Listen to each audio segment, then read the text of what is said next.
Good evening, ladies and gentlemen. We're just welcoming you to our retirement planning webinar this evening. You can see everybody's names ticking over as you enter in the waiting room into the webinar.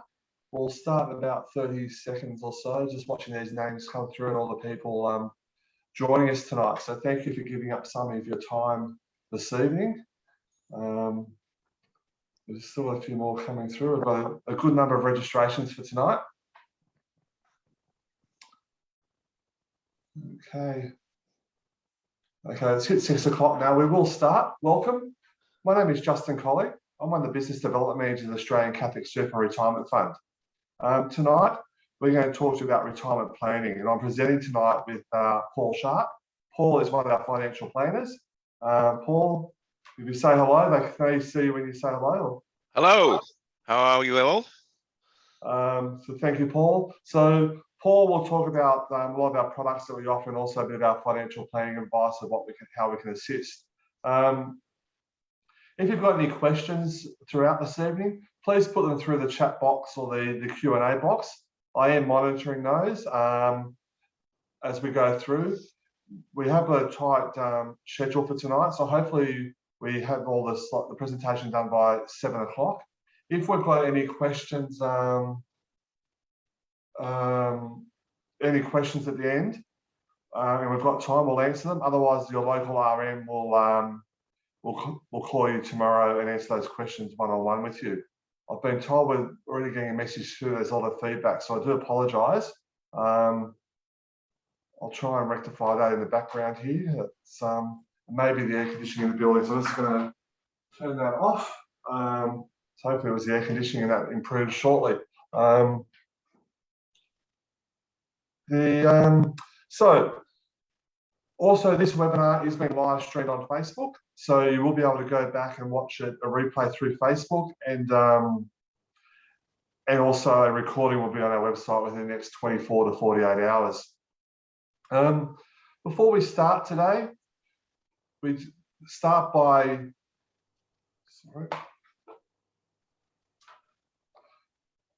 as I said, we'd like to start by acknowledgement of country. I'd like to acknowledge the traditional custodians of the land in which I work and live, and recognise their continuing connection to land, water, and community. I pay respects to elders past, present, and emerging. Also, whenever we do a financial advice and retirement planning seminar, we always start with a disclaimer as well. So essentially what it's telling you is that anything that we talk about tonight is general nature. We're not taking into account anybody's personal circumstances.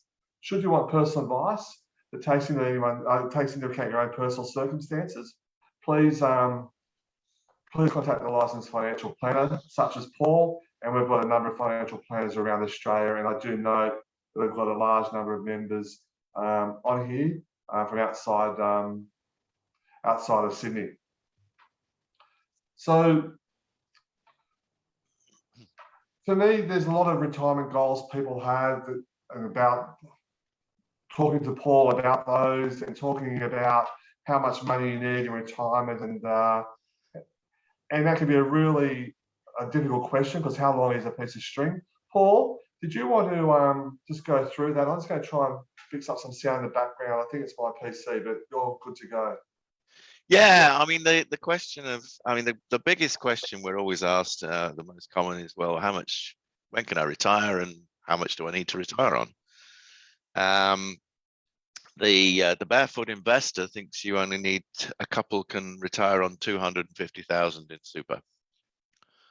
How does he get to that? Well, he says that level you can have a full pension, which is about 38,000. You get returns on your super of maybe 12,500 at about 5%, and then you're allowed to work up to $300 a fortnight without that income affecting your pension. If you add all that up, the couple can have 66,000, and that's what some people would define as a comfortable income. Not bad. The unfortunate thing is there's at least two drawbacks with that. One is that you can't retire until you're 67, which would be age pension age.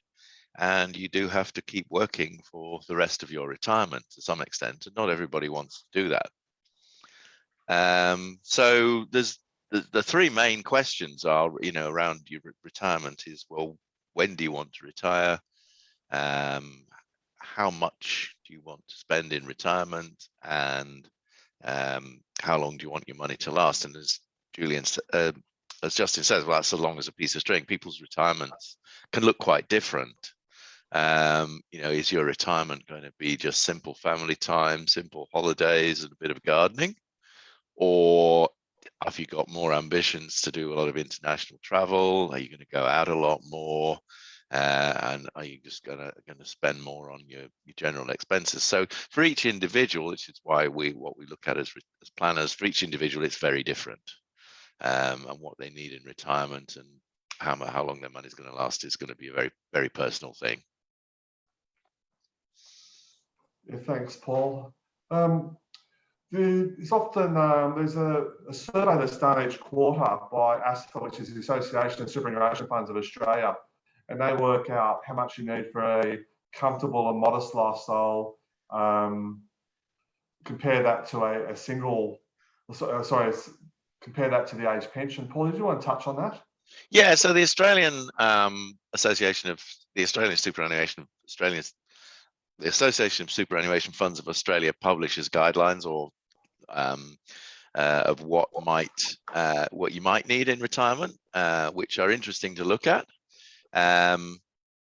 So for a couple, they say a comfortable retirement around about 65,000 a year, 46 or so for a single, maybe 42,000 a year for a modest lifestyle, and the age pension for a couple 38,700. So it's interesting to look at those numbers and just see they do actually publish in some detail how they get to these numbers and what's actually involved.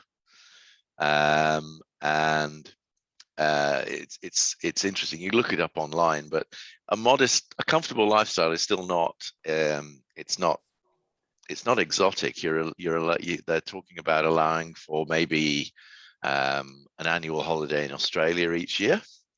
You can have a car, you can get a decent haircut, and you can eat out from time to time. And the one I really like is that if you're comfortable lifestyle, you can have bottled wine, whereas a modest lifestyle, you have to go cask, and if you're on the age pension, really you have to brew your own.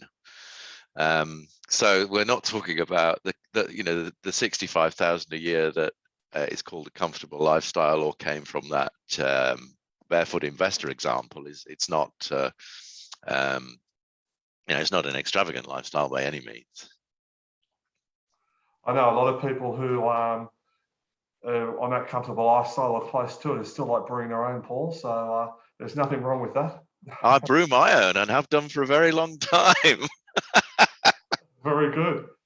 Very wise being a financial planner in doing that. It's obviously saying something. Saves a fortune. When you talk to people about their financial situation, you not only talk about home brew, but you talk about all their other financial assets that they've got, their cash, their shares, any properties, and so on. You just want to go through what you look at. So most people's retirement is going to be funded for most people. It'll be various sources. People will have cash in the bank. They'll have shares. Quite a lot of people we talk to have an investment property. They will have their super, and for a lot of people, the family home may be bigger than they need, and a downsizing of some sort will come into the picture at some point. So there's a number of sources for people's retirement. But obviously for everybody, super will come into it. It can be quite an important source. These are very important. Super, it's really your next biggest asset's your home, isn't it? And the way that's taxed is very important. Superannuation is taxed up to 15%, and there's some other tax savings in other options. Do you want to touch on those? Yeah, so superannuation is everybody has it, but it is a very tax beneficial environment in which to save for your retirement. If the money that you put into super, you only pay 15% tax on it when it goes into super. We'll touch on that a little bit later, but a super fund only pays up to 15% tax on its investment earnings. If you have a reasonable income, you pay 35% tax on anything you earn over 45,000. So that's a lot less tax than it would be if you're investing outside of super. Because super is locked up until you retire. But the super itself pays up to 15% tax. When you're retired and you open what we call an account-based pension to start drawing income, that sort of account doesn't pay any tax at all on its investment income. Yes, it's certainly very tax advantageous. And there's some ages that are very important when it comes to funding your retirement.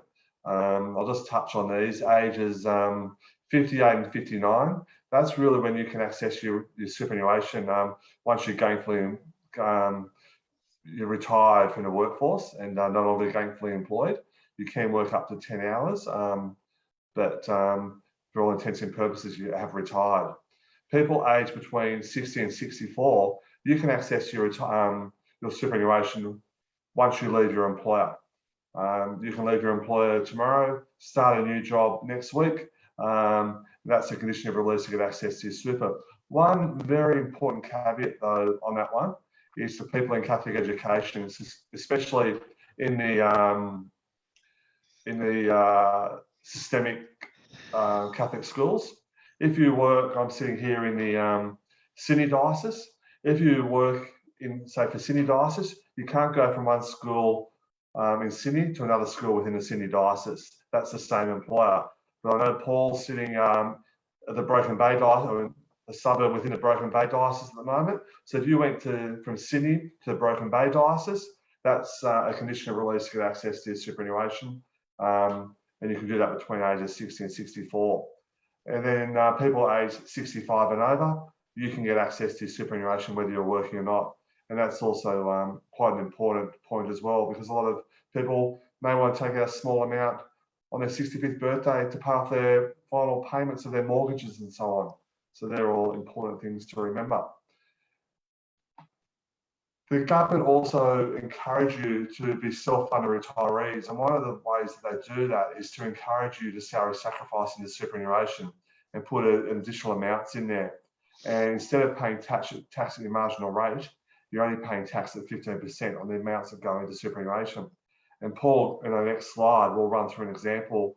But so if somebody earns between 18,000 to 145,000, your marginal rate is 19%. If you salary sacrifice, you can automatically bring that down to 4%.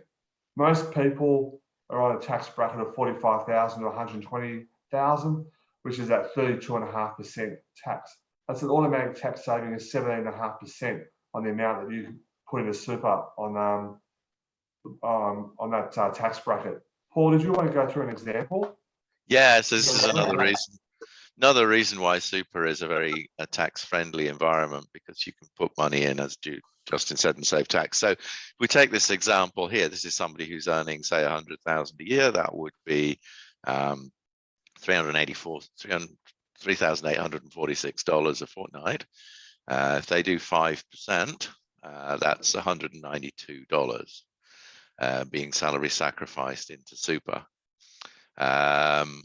If that means their taxable income is reduced by the $192, so that only reduces their take-home pay by $127.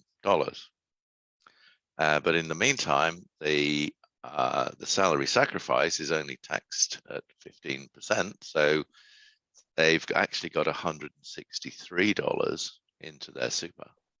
So they've got basically $40 more per fortnight by doing that than they would have if they simply took that as take-home pay and put that into super after tax. Now, $40 for one fortnight doesn't sound much, but over over the sort of timescale that people are saving for super, that's going to add up to a lot of money. It certainly is. It's very worthwhile.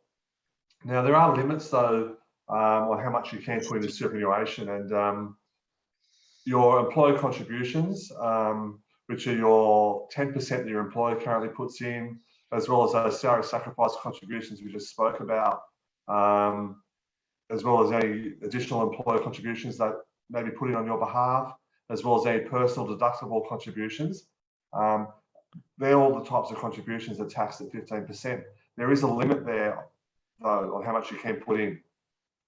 And that limit is up to $27,500 per financial year. It increased from last year. Last year it was $25,000, but for this current financial year, it's up to $27,500. The superannuation guarantee is increasing come July, so bear that in mind as well. The superannuation guarantee was stuck on 9.5% for many years, from 2014, and only last year went up to 10%. But already it's going up to 10.5% in on 1 July, and over the next 3 years, creeping up to 12%. Superannuation is really taking a sizable amount of your regular income. Yes, that's one to bear in mind for people if they're salary sacrificing. It might need a review in the next year or two, particularly if you're trying to do as much as you can, because your employer is going to be putting in more. There's one, so that just needs to be kept an eye on. Although, if you have one other thing to point out, if you have a balance of less than 500,000, if you haven't used your full allowance in the last 3 years, starting financial year 2018-19, anything you didn't use carries forward. So again, that's something you could look at, to be looked at. You might have more scope than you think to put those contributions in. Yeah, no, very true. And there's also non-concessional contributions too, Paul, and they're the type of contributions that you've already paid tax on. So when they hit a superannuation account, they come in tax-free. So to have those money in your bank account to put into superannuation, you've already paid tax on that, whether it's savings, selling other types of investments, and so on. There are limits there, again, on how much you can put in. The limits here are very generous, aren't they, Paul? Well, they are. So you've got these are the current rules. So you can put, once you've used up, I mean, generally you wouldn't be doing these contributions after tax if you've got scope to save money and do the pre-tax contributions. It's also worth pointing out that you can put lump sums in pre-tax as well. So if you do have a big lump sum to put in, again, worth getting some advice. Could I be claiming a tax deduction on some of this? But essentially, once people have used up all that ability to save tax, they've got the after-tax contributions they can put in. So it's current limit's 110,000 a year. As far as this financial year is concerned, if you're under 67, you can do what's called bring forward the next 2 years worth of that limit. So you can put in 330,000. Of course, then you can't put in anything for the next 2 years. Between 67 and 74, you can put in 110. So you can't do the bring forward, but you do have to meet a work test, which is having to be able to having worked at least 40 hours in any 30 consecutive days. Once you're over 75, then you can't put in personal contributions at all. The only thing that could go in would be superannuation guarantee from any job you might have. But the good news is those conditions are about to change, become a bit more favourable. So from next July the 1st, next financial year, you won't have to meet the work test until you're 75 or up to 74. And the bring forward will be available right up to the age of 75. Yeah, it's very important, isn't it, to know that. And as we mentioned earlier too, the SG contributions are changing as well. So the other, we've touched on the minimum pension as well there. So sorry, I'm just getting a bit of feedback here, and I do apologise for that. So I hope you're not hearing the noise on Burwood Road at the moment. So I do apologise. So other ways to contribute. There is the downsizer contributions and also spouse contributions. Did you want to touch on those, Paul? And I'll talk about consolidation. Yeah, sure. Because so downsizers being brought in the last few years or so. What it means is if you sell your primary residence, then at this current juncture, if you're over 60, if you're 65 or over, then you can put individually up to 300,000 into your super. That is not, that doesn't affect any of the other limits, and it doesn't have an age limit on it either. And the other good news about this one is you don't actually have to buy a smaller home. You just have to have sold your primary residence. There are some rules around how long you've held it. If you're a couple, one or other of you has to have owned the home for 10 years. And you have to, you can have, you are able to have rented it out. You don't have to have lived in it for all that period, but you have to have lived in it for some part of that period. So that you would, if the rule is that you have to have been you would be eligible for some sort of capital gains tax exemption if you sold it. So it's the equivalent to that. Spouse contributions are useful as well. That allows one spouse to contribute to the other's account. And if the other is earning less than 37,500 a year, sorry, 37,000 a year, then up to $3,000, the contributing spouse gets a tax offset of it's $540. So a useful little contribution to save some tax if one of a couple is not earning a high income.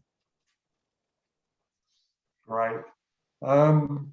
Also, I've noticed a few people have joined us since we started this evening, Paul. So just a reminder, if you do have any questions, please put them in the chat box or the Q&A. We'll try and answer those at the end tonight. But also notice, just looking at them now, that a few of them are of personal nature. So those ones we won't be able to answer, and we'll answer those by calling you tomorrow and running you through those. But please don't stop putting that feedback in, either the chat or the Q&A, and we'll get back to you on that. The other way to contribute was consolidation. So when you consolidate, you're rolling over.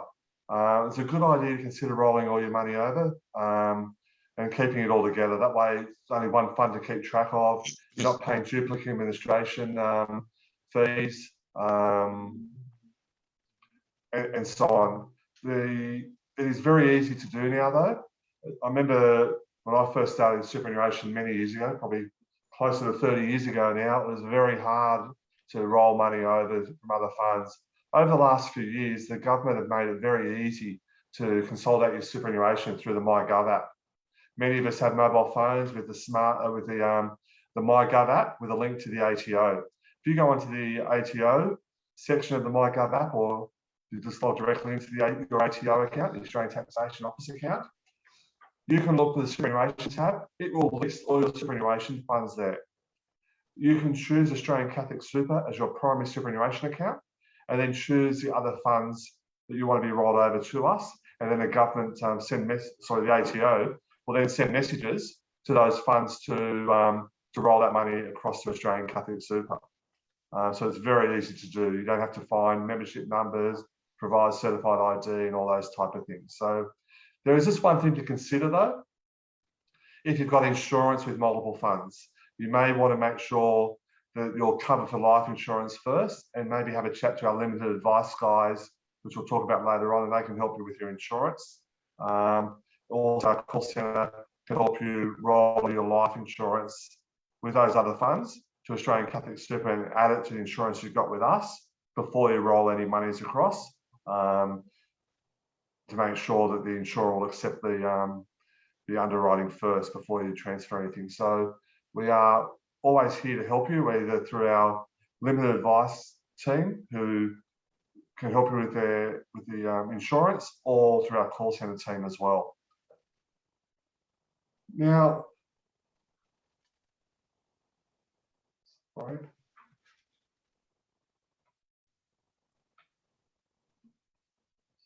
Sorry, Paul, the slide's not changing on me. Here we go. Sorry. There you go. So when can you access your superannuation savings? So it all depends on your ages, and we spoke about the ages earlier on, but did you want to just touch on those again, please, Paul? Yeah, so we talked a bit about building up our super and contributing it to it, but eventually we want to access it.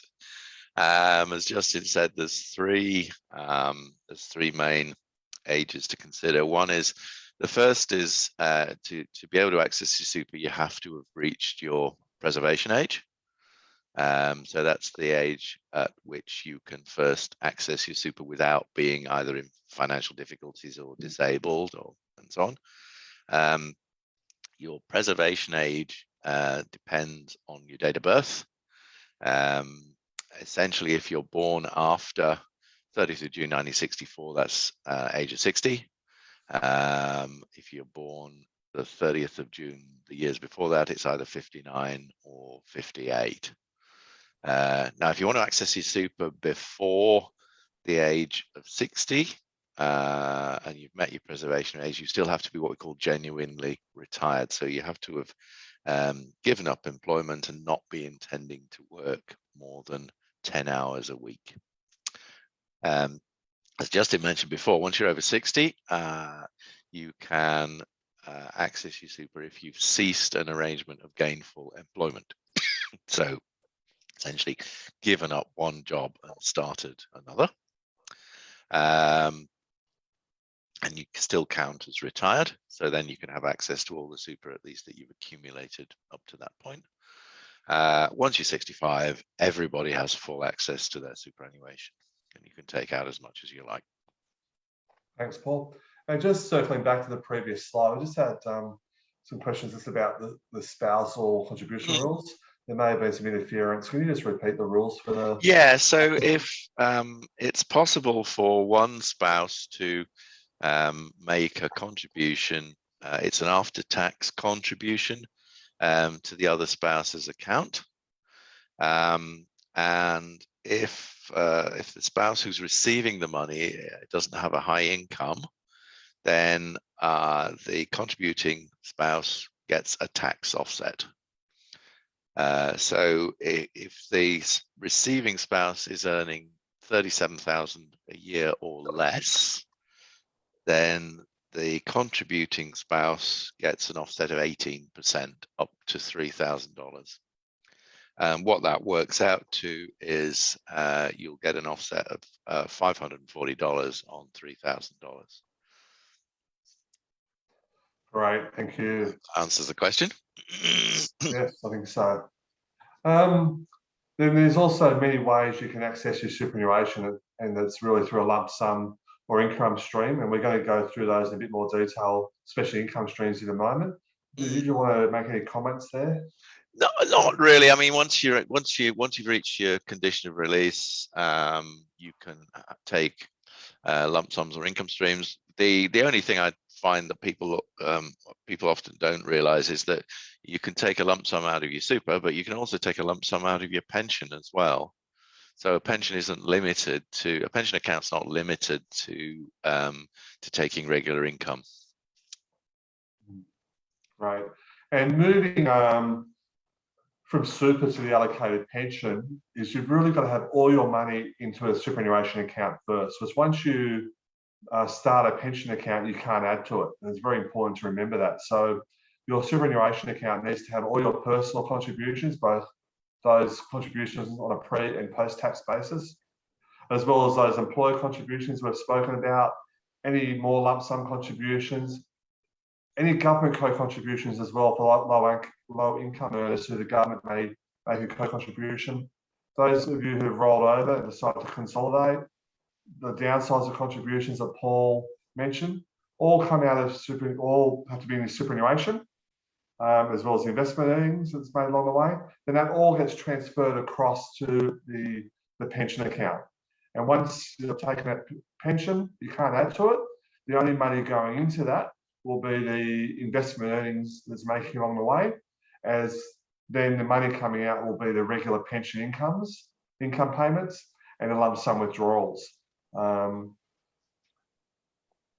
We've got two types of allocated pensions in Australian Catholic Super.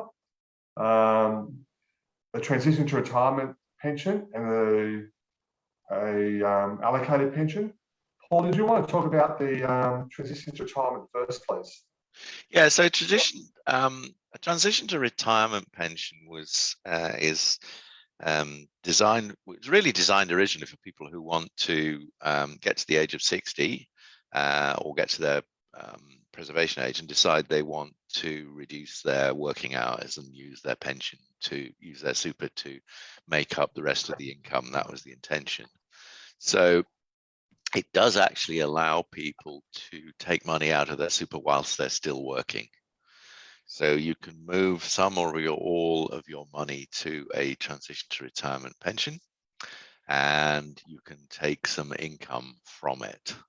But because you're still working, there are limits on that compared to if you're not working or retired. So there is a maximum that you can take of 10% of your balance each year.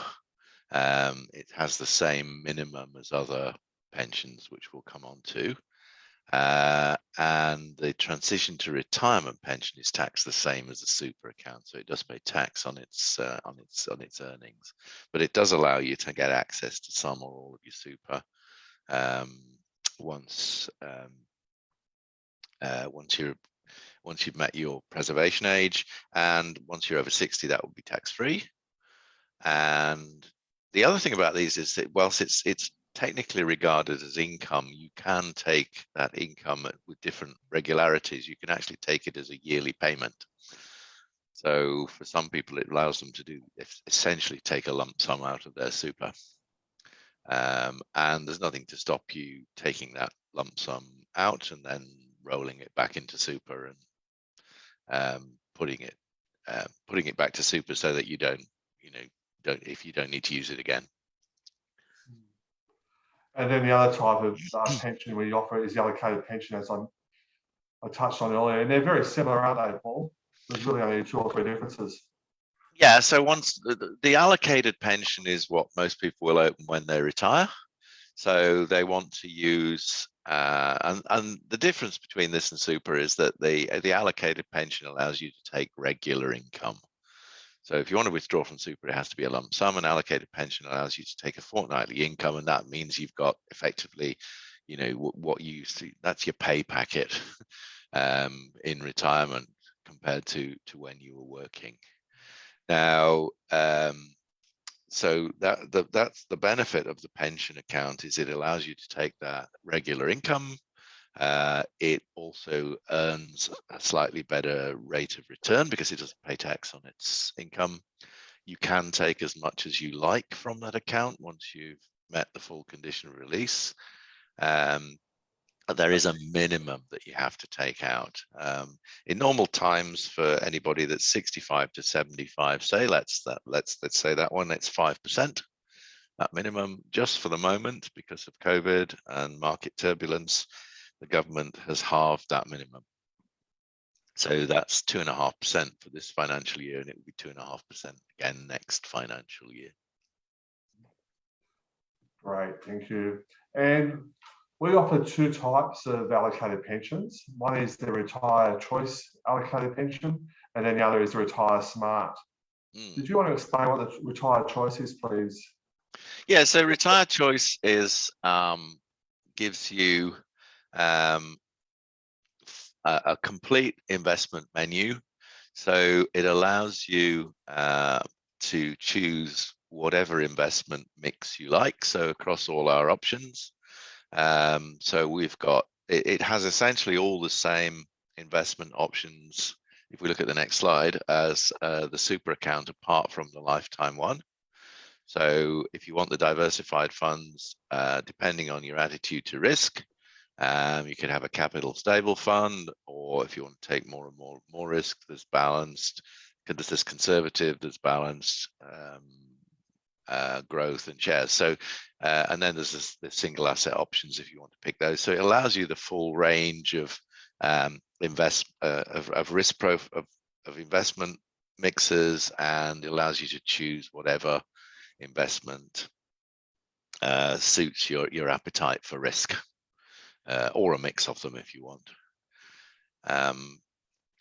So that's a bit more flexible, and it can suit a lot more different risk profiles. Retire Smart's a different structure. It runs what's called a bucket strategy. So it takes the money's invested in essentially two assets. One is a cash pool, and another is then the rest of the money's in a growth investment. And the idea here is to take your pension payments from the cash, and the cash will be, typically it's about 20% of the balance, and the rest of it's in a growth investment, which would have a high proportion of shares and property and things like that. So the idea is you take the money from the cash, and then we top up the cash from the growth, and it tops it up with any cash distributions from the growth, so shares or dividends from the shares, or interest or bond yields and so on, will automatically go into the cash. And it would also take capital gains from the cash from the growth, but only in good years, when the growth assets have had a strong year. So the idea is to try and protect that growth and not be dipping into it if the markets have had a poor year, but to top up from it if the markets have had a good year. So in recent history, that product wouldn't have taken anything from the growth assets in 2019-20, when we had that big fall due to COVID, because we only had very small gains, but it would have taken assets out in 2021, because everybody had a much better year then with the recovery from the COVID fall. Its only drawback is that the upshot of that investment mix is that it's there's no choice about what the investments are, and it will give you an investment mix equivalent to what we would call an assertive investor. Now, if you're more cautious or moderate, then the product won't suit you, because we won't be able to match the investment to your risk profile. So for a lot of our investors, particularly our retirees, who tend to be a bit more moderate or cautious, often as not, the retire choice can be a better option.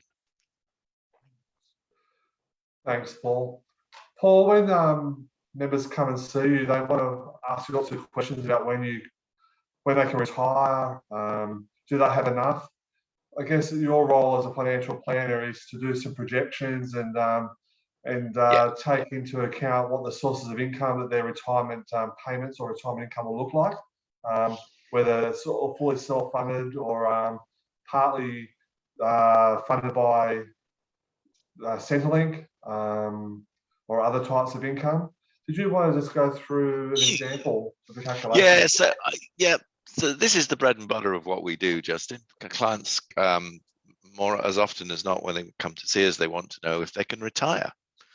So to do that, we've got to set up some parameters and the key questions are, when do you want to retire? How much do you want to retire on? How long should the money last? So this is an example. We've got two clients here. They are 65. They want to retire. They want to retire now. They've each got 300,000 in their super and they're homeowners, so they've got no mortgage to pay. And they want about 63,000 of income, which is, if we go back, that's about that sort of comfortable lifestyle, according to the ASPA standards. They haven't got any income outside of super. We would use, they're moderate sort of investors, so we think we'd reckon they get maybe a 5% return, and on their income. Inflation is 2.5%. So we need to do some projections and say, well, okay, that's what you'd like to do, but will it work? Will your money last? Will you meet your goals? Now, if we look at the next slide, the answer for this couple is yes.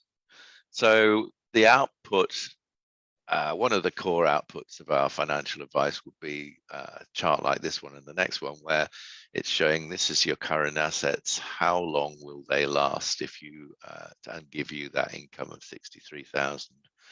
And in this case, this couple are entitled to the age pension at 65.5. Sorry, 66.5, and this money is going to last till they're 93,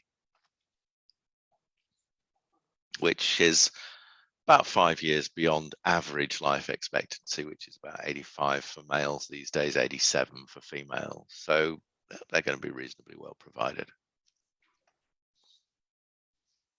So that would be one output. That's one important thing we look at. Will your assets last? The other thing is, where will the income come from? Now, this couple are going to retire at 65, but as this chart shows, they will meet their needs till they're around about 93. But if we look at the purple and the blue parts of those charts, it's quite important. You can see that Centrelink income support is actually going to kick in for them. So they will start getting Centrelink as soon as they're Centrelink age. And as you can see, for this couple, it's actually going to form quite an important part of their overall income. And that is true for most people that we see at some point, because even if you think you have a lot of super now, these retirement plans are looking out 20, 25, almost 30 years. So at some point, for most people, the super will run down, their other assets will run down, and Centrelink will kick in. Great. Talking about Centrelink, it's a very important part of one's retirement. So if you are eligible, there is some criteria that you need to meet. And the first one is age. And we've spoken about some ages through today. And that age is really to get access to superannuation.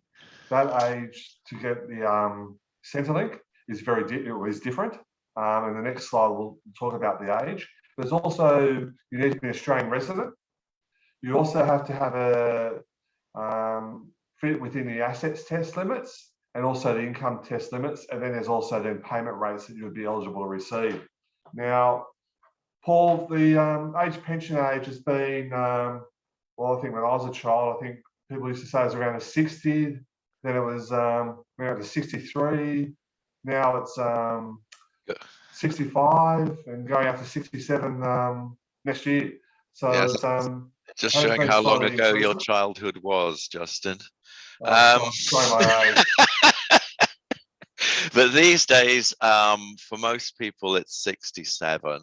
A lot of people say. So if you're born on or after January, 1st January 1957, then it's going to be 67. If you were born a bit before that, it's going to be so it's 66.5 between 1st July 1955 and 30th of December 1956, and so on. So it gets a little bit earlier if you're born a bit earlier, but that's age pension age. So it is, again, it's another part of conversations we have. People say, well, what's retirement age? It's really any time you like, so long as, because once you're retired, more or less over 60, you can access your super. But pension age doesn't start till age 67, so or thereabouts. So if you do retire, and particularly if you're wanting to retire significantly before pension age, we've got to think about how you're going to fund that, because it's only going to be your own resources that will fund it up to pension age. Very true. Now the age pension, the asset test is broken up for both a single and a couple, and it also looks at whether you're a homeowner or a non-homeowner. So this first slide is the asset test for a single person. Paul, did you want to just touch on the difference between the homeowner and non-homeowner rates? Yeah, so if you're a homeowner, if you're obviously if you're a non-homeowner, you're allowed more assets before your pension starts to reduce. So the assumption being that you're renting. So if you're a non-homeowner, you will get a full pension as a single person with assets up to $487,000. If you're a homeowner, you will get a full age pension with assets just up to 270,500. Those assets don't include the value of your primary residence, so your home. Important thing to note here, though, is that once you're over those thresholds, it's not an all or nothing. Your age pension reduces. It's $3 a fortnight per thousand over the limit, but it doesn't. Your eligibility for the pension doesn't completely run out until you've got quite a lot more assets than that. So for a single homeowner, it would be you'd have to have assets of essentially more than 600,000 before you got no pension at all. And so for couples, again, a lot of people that we see are seen as couples, and a lot of people we see are homeowners. So they would be, a couple is entitled to an age pension, a full age pension with assets of 405,000 or less, but it doesn't run out until they've got 900,000 or more. Paul, we just had a question come in. It's one I will touch on now and ask you to answer it, please, because it's very relevant to the assets test. And the question is, what assets are considered for the assets test? So, okay, so it's your financial assets. For most people, that then means when you're pension age, it's your financial assets. So that would be your super, any cash you hold, value of an investment property, and so on and so forth. There are certain things that are excluded. I think war medals are one, prepaid funeral costs, and certain things that are excluded. But essentially, it's your financial assets. The important things, the two things that don't count are your primary residence and any money that either member of the couple has in superannuation if they are under pension age. And that's quite important if the couple has a significant age difference between them, because the younger member of the couple super doesn't count. And that's where, with financial advice, we start looking at strategies to try and maximize the amount that's in the younger couple's super account. But that's basically it. So your home, the two key messages are your primary residence doesn't count, and your money in super under pension age doesn't count. Again, things to be thought about, because if we go back to that downsizer contribution, if you downsize your home, you can put it into super, but then that money will count to the assets test for Centrelink. Great, thanks, Paul, for clarifying that. And then if you meet the assets test, then you'll also have to meet the incomes test. And again, did you want to touch on those amounts too, Paul? Yeah, so you can have a certain amount of income. You're allowed a certain amount of income without it affecting your pension. So let's say for a couple, that's $320 per fortnight of income between them that would still allow them to have a full pension. Now that income includes earned income, and it also includes investment income. And the way that Centrelink works that out is they calculate what they call a deemed rate of income. And at the moment, it's essentially 2.25% of the value of your asset. It's a bit less because the rate's less for the first for a certain amount of your assets, but roughly that. So another question that people often ask, so it doesn't matter what income you take from your pension, that's not counted as income, it's the deemed or the calculated return that is used.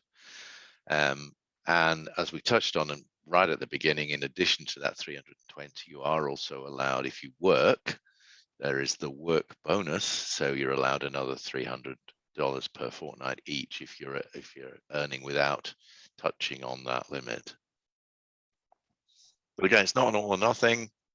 If you get over these limits, your pension reduces, but it doesn't run out until you've really got quite a high level of income. The other thing to bear in mind is the Centrelink is assessed on which they apply both tests, and they give you the pension that is the lower of the two, depending on where you come out. Great majority of people, the assets test is what's limiting their Centrelink. Thanks, Paul. And if you do qualify for the age pension, sorry, I just skipped a slide there. If you do qualify for that age pension and you qualify for a maximum pension, the maximum rate for a single person is $25,677. For a couple, that rate is $19,354, or $38,708 for a couple combined. However, if that couple is apart due to ill health, one might be in an aged care facility or hospital or so on, then the pension rates would revert back as if you were getting it as a single person. So you both get $25,677, or a maximum of $25,677 each. Now, Paul, there's also what's called, if you don't qualify for a pension or the age pension through Centrelink, you may qualify for the Commonwealth Seniors Healthcare Card, which a lot of people who are self-funded retirees and don't have a pension may qualify for. Did you want to touch on that? Yes. So if you this is something you can apply for if you haven't got aren't getting an age pension. The way the Commonwealth Seniors Health Card is calculated is slightly different to the age pension. So there is no assets test. It's only assessed on income, and you will get it if your combined income, let's say if you're a couple, is less than 92,000. So it's a slightly higher income level. Its main benefit for most people is healthcare. So you get your prescription costs are capped at currently at $6.80, and there is an overall maximum on prescriptions of $326.40 in a year. So you'll pay for up to, I work that out as 48 prescriptions, one a week, roughly. At $6.80, and then everything after that is at no cost. Now, depending on your health, that could be very significant benefit. Certainly can, and it is very generous when it's only income tested, not asset tested, isn't it? And not many people that I talk to have combined income in retirement over 92,000, because as I said, your actual withdrawal from your pension is not treated as income. It's only a calculated rate of return, which at 2.5% or 2.25% or thereabouts, you'd have to have an awful lot of super to get up to 92,000. Certainly would, wouldn't you? And another thing that you might be eligible for is some state or territory benefits. It just depends on which state you live in. I know, for example, you might get discounted public transport here in New South Wales if you've got a seniors card or one of these Commonwealth cards. You may get lower utility bills and so on. And every state is different. So just have a look at your local state websites, such as Service New South Wales, and I presume there's similar websites throughout the country for you to look at those type of benefits. One of the really important aspects of when you start talking to people about their retirement is also their estate planning as well, Paul. Because really, at the end of the day, you've got to make sure that the money, if it's not all exhausted, if the parents and all the couples haven't joined a ski club and spent the kids' inheritance, there may be some left over, and you've got to work out what's going to happen to that. Did you want to touch on your estate planning? Yeah, so obviously it's important for everybody to have a will. Well, it's good to have a will. It's good to have a power of attorney. What we do talk to people about is the fact that super is different from your other assets. If you pass away, it does not automatically go into your estate. It's distributed by the trustee of the fund. And if you don't have any nominations in place for who should get your money, it's done at the trustee's discretion. Now they have to go through a rigorous process of trying to identify people who would be dependents and who have claims on your money. But if you want to be sure who it's going to, then you need to nominate beneficiaries. And the best nomination to have in place is what we call a binding nomination, which basically means the trustee has to give the money to whoever you've nominated. So it can avoid situations, particularly where there have been marriage breakups and so on, avoid situations where people could come in and start trying to make claims on your estate that you didn't really want to be beneficiaries. So that's quite important to make sure that that's all in place. You can nominate your dependents, so essentially anybody you're in a relationship with or your children. You can also nominate, if you really want to be, if you really want to make sure everything is tied very tightly down, you can nominate what's called your legal personal representative, and that does mean that the money will be put into your will. But to make sure it goes into your will, you do have to have that nomination in place. Thank you, Paul. I'm conscious of time. We've only got a couple of minutes to go. So there's a lot of our members here online tonight. Where do you go if you want more information? There's really 3 avenues that we can assist you with. One is what is called general information, and that's where we can assist you with your general super and pension inquiries and questions. We can help you complete forms, tell you the factual information about the fund. We can answer account information, how you've got your money invested, and things like that. And that is called general information. So that's where I can help you as a regional manager and business development team. Our call center can assist you there. Once you say, Justin, I've got all my money in the balanced portfolio, should I put it all in shares? Well, that would be giving you advice, and I'm certainly not going to be doing that. And I'd say, well, we've got a wonderful service called Limited Advice that Paul and the team can assist you with. Paul, did you want to touch on how the Limited Advice service works?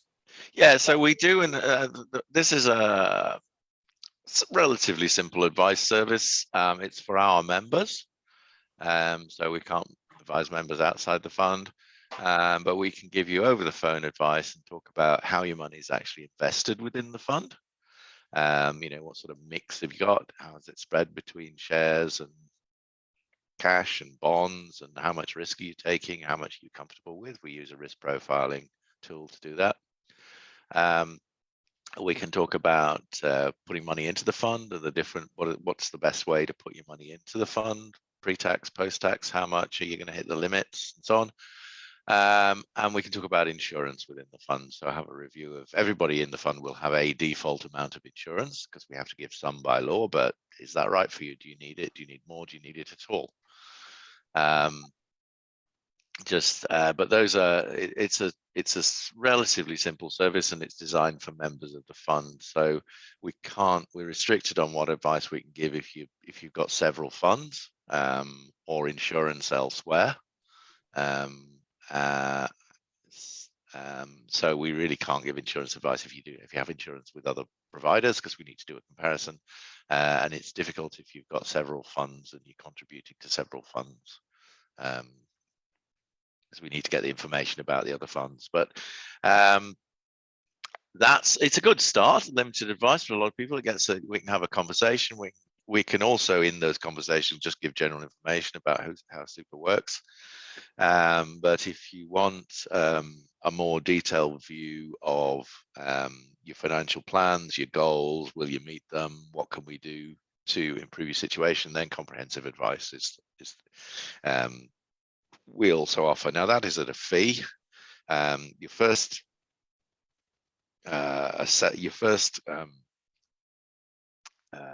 appointment would be at no cost if you haven't seen us before.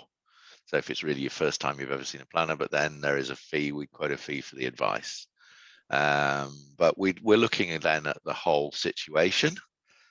We often advise, as often as not, we advise as a couple. It's often couples coming to see us, looking at what their retirement needs would be.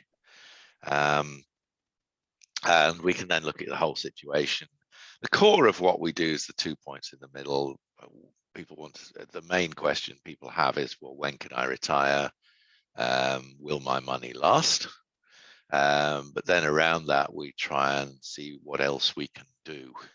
So can we assist with contribution limits? So can we help you save tax by changing the way you contribute to super and save money on retirement? Can we maximize Centrelink? As I say, there are strategies for moving assets around between couples to get the best outcome on the assets test. We look at estate planning. That's another thing. It is some of your super, it's not taxable to you when you take it out over 60, but it can be taxable to your dependents if they're adult children. But again, there are ways to move money in and out of super to reduce that level of tax. That's another strategy we look at. And often people have money outside of super that they may not be able to put into super. Either they've used up their limits or they're over the age limits or whatever. So we can look at investing that outside of super. And we have a number of platforms that have the same sorts of investments as you have in super. So you can have a diverse investment. It can be in line with your risk profile. The only main difference is that could then be taxable. So it's a different tax environment. It's the normal tax environment as opposed to the superannuation tax environment. So that the core is looking at people's retirement plans, but that's the bread and butter, if you like. But the jam on the bread is, well, what other benefits do we think we can bring with the advice? Thanks, Paul. Just wrapping up, just encourage members to go and look at our member portal as well. There's a lot of information on our member portal. You can transact there. You can look at your balance to get the most up-to-date balance. It changes every day with our daily unit pricing. You can change your investment options. You can also change insurance amounts and work out whether you've got enough insurance. You can nominate your non-binding beneficiaries, and there's many other things that you can do on our website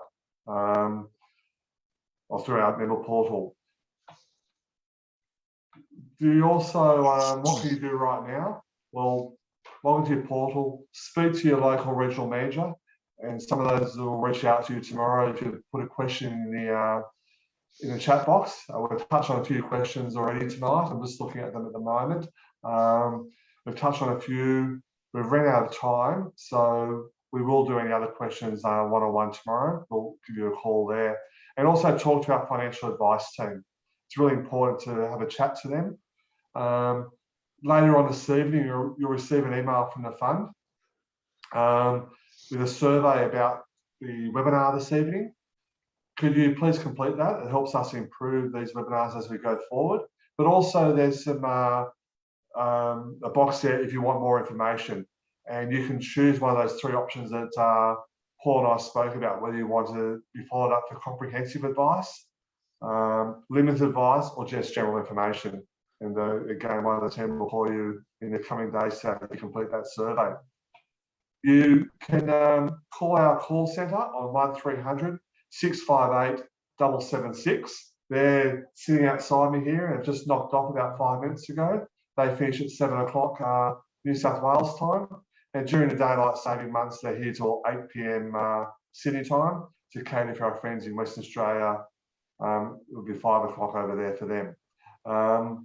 You can look at our website at catholicsuper.com.au. There's a lot of information there about the fund. Or if you've got any specific questions, you can also email them through the fund office at catholicsuper.com.au, and our team will respond to you. So thank you very much for giving up some time this evening to listen to Paul and I talk about retirement planning. It's a very important topic. So thank you, and good evening, and thank you, Paul. Thank you.